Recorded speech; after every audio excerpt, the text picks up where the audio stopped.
Excellencies, ladies and gentlemen, 8 years have elapsed since my election at the end of January 2017 as Chairperson of the African Union Commission.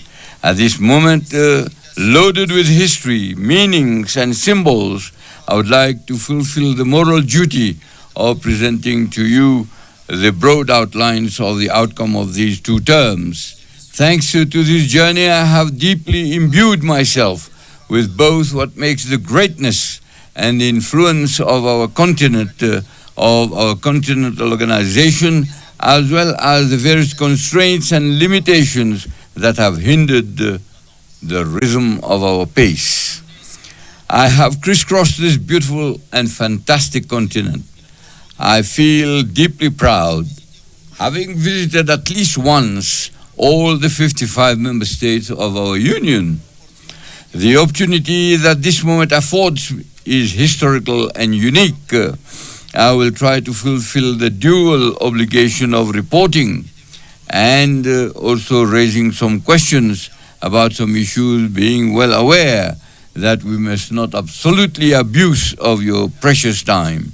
A consolidated report of our achievements and an annual report have been distributed to you in accordance with our regulations. Mr. Chairman, Excellencies, ladies and gentlemen, the rapid and intense geopolitical upheavals that have characterized the international context during my 2 terms of office have both violent and destabilizing manifestations. The sudden deterioration of the health situation following the outbreak of COVID-19 was unfortunately accompanied by major shocks and profound economic and diplomatic turbulence.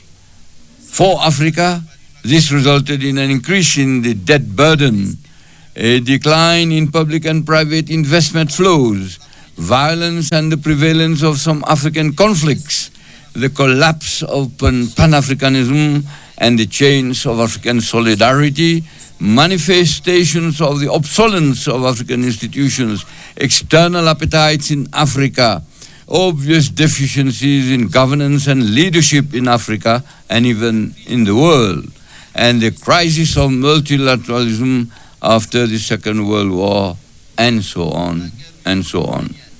The Russia-Ukraine war, which began in February 2022, further darkened this picture, announcing a global geopolitical reconfiguration. A split emerged that resurrected a form of bipolarity, which in political imaginations brings to mind the theoretically outdated reality of the Cold War. Deep uncertainties about the sustainability of peace and international cooperation have poisoned the minds, darkened the conscience, and reinforced the pessimism, selfishness, and mercantile pragmatism. The